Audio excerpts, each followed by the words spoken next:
The Duggar of Fox Sports Radio after our show, joining us via the Cowherd Global Satellite Network. Sponsored by Mercedes-Benz, the best or nothing. Let me start with this. The Pro Football Focus, their list it's fine. I don't have any real... I'm glad they put George Kittle in. I actually think he fits the culture. I think he's Gronk-ish. But Aaron Rodgers, not top 50. What's your reaction to that? Well, look, the flaw to Pro Football Focus is not in their evaluation. It's their player grades are simply for media fodder. That's all it is. I mean, Aaron Rodgers not being a top 50 player in the NFL is a joke. It's a joke. It makes the rest of the list kind of stupid. Like, it doesn't matter what else you say if you don't have Aaron Rodgers as a top 50 player. Because if we were to start selecting a football team today, and you ask any general manager in the NFL, he might not be the first player taken. He would definitely be one of the top 5 players taken.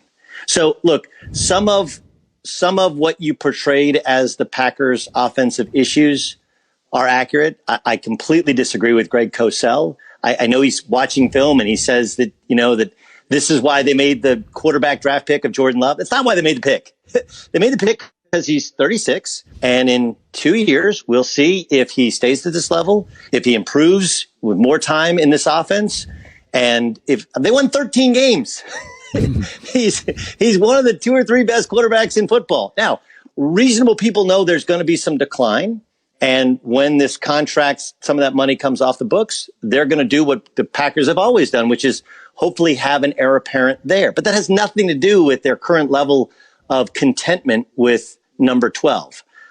So to me, if you have Aaron Rodgers now as a top 50 player in the NFL, your list is stupid. We can't pay attention to it, even if we pay attention to the other data that you have outside of the player ranking.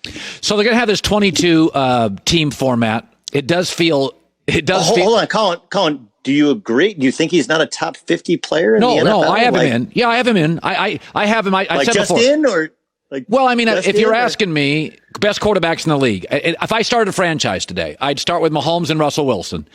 I'm a huge Carson Wentz fan. But there's injuries I have to consider. I do think Lamar Jackson will take another step in his development, and he's younger and hasn't been hurt.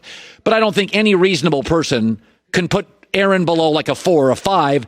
And I would say Aaron's health and age, and I do think he declined the last couple of years. But I think he's a top 6 quarterback, and they had 6 quarterbacks make the list, and Aaron wasn't one of them. So, yeah, I mean, the criticism is valid. But I would push back, and I do believe Aaron's gotten a little safe in the last couple of years. Could be a lot of reasons.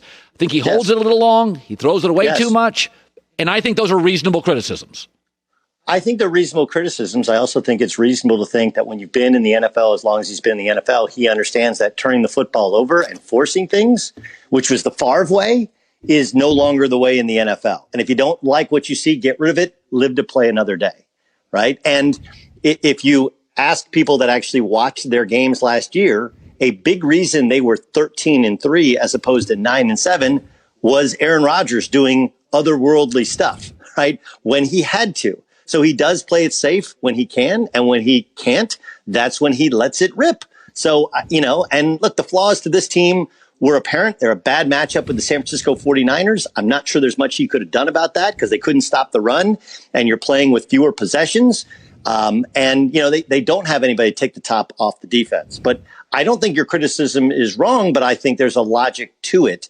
And I would disagree in terms of Lamar Jackson. Like, there's nobody did what they do take the league by storm. Absolutely. But people are going to adjust to it. He's going to have a second pitch, and we'll see if that continues to improve. I know you're infatuated with Russell Wilson. I would take Aaron Rodgers ahead of Russell Wilson. I wonder what the Seahawks would. Outside of Mahomes, I can't think of anybody else less Russell Wilson who anybody would have a conversation about in terms of right now in the NFL. That's fair. So the NBA is going with 22 teams. It feels like it was a way to get Zion in. Whatever. Do you agree with my assessment that Zion's a star? We like him. We watched the Summer League game. And part of it's, do you like the 22 game format? And do you think some of it is to get Zion in? Yes, I think that's an ancillary benefit is getting Zion in and getting Damian Lillard in and getting some more stars in. But there's a lot more at play. They need a volume of games for their TV partners, but what they really need is ramp up games. You can't go 0 to 100 and play at playoff level intensity. And because they can't really have exhibition games and they can't have those bottom teams that have shut it down for the year play, like if they're just money losers, now you include some other teams. And you're like, hey, everybody's got a shot, even though they don't really have a shot. Look, the team that gets screwed in this thing is Memphis. They earned the right to be the 8th seed, and now they're just one of the teams, whereas they're 3.5 up on Portland, who was injured but also didn't play well for a good portion of the season.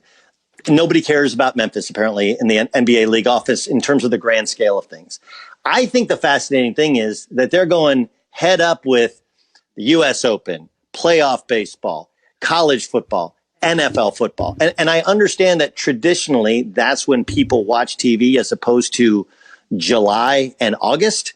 But man, it could be really, really bad if their numbers pale in comparison to football, which is king. And then we're not even talking about the other events, which are all going to be like the NFL likes to think of itself as on the rise. We will truly see its level of importance in the grand scheme of things when it has to go head up with college football, NFL football, NASCAR, golf, all of these other events, which will be played all at the exact same time. Troy Aikman's really good at his job. I think he's as good as anybody in our business in analyzing football. He says smart stuff for 3 hours all the time. Great chemistry with Joe Buck. But I do disagree with his assertion this week that the Cowboys roster is as good as anybody. And my takeaway is I can look at the Chargers roster and outside of quarterback, and I think they're capable at quarterback. I don't see holes. I can look at a lot of rosters. I don't see holes with Baltimore. I don't see, I mean, seriously, I just don't see them. No, Baltimore's an incredible roster. But I look at Dallas and I see 4 or 5 great players, 3 or 4 other really good players. But safety, corner, center, defensive tackle. I think the Cowboys have a good roster, which is thin with a handful of, we just watch them so much, Doug. We like what we watch, and they're on television. So I think the roster's a tad overrated. Your thoughts? I agree with you. I agree with you on your assessment of Troy. I thought in terms of broadcasting, he took his game to another level this year, and he was outstanding.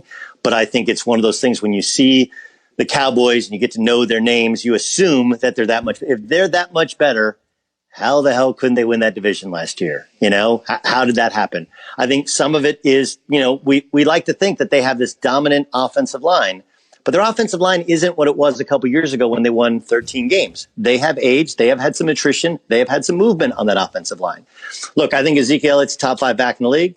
I'm not as big on Amari Cooper as Cowboy fans are. I think he changes them, but I don't think he's a game changer. He's not truly in the conversation of the elite wide receivers in the league. He's good.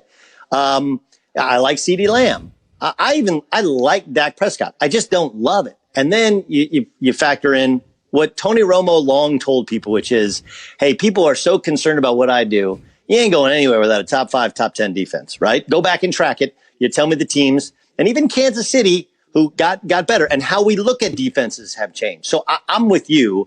I think, Kansas City is the one outlier because their offense is so explosive, but this isn't the Kansas City offense. They can't score against the good teams, or they haven't scored enough against the good teams like Philadelphia late in the year or New England in a rainstorm. So to me, I think their defense is missing something. I think we're dealing with a bit of dated data in terms of their offensive line. And I think if they're that talented on the offensive side of the football, why isn't Dak better against the best teams? The thing that you pointed out, which is the smart thing, is yes, they have a very good roster. And they do. So do the Chargers. The Eagles, when they're healthy, have a very good roster. Like we kind of go through the NFC. The Saints, a very good roster. Tampa, putting together a very good roster. The Packers are putting together a better roster. Joy pointed out when you guys are talking about the Bears roster outside of skill position players is pretty darn good. So I'm not saying that they don't have a good roster. I'm just saying in comparison to everybody in the NFC, it's not far superior. It does have some holes, and it has some holes at some really important positions, which we don't pay enough attention to. Doug Gottlieb, Duggar, Fox Sports Radio after our show. He's got a nice house. You can see all those nice pictures in the background. I'm fascinated by that as I'm watching Doug. I don't know why. My wife's in design. Maybe that's the answer. Duggar, have a great weekend. Hi, everybody. Thanks for watching. Subscribe here to get the latest from the show. Also, be sure to check out more of the best clips from The Herd or go watch a few segments from other shows on FS1.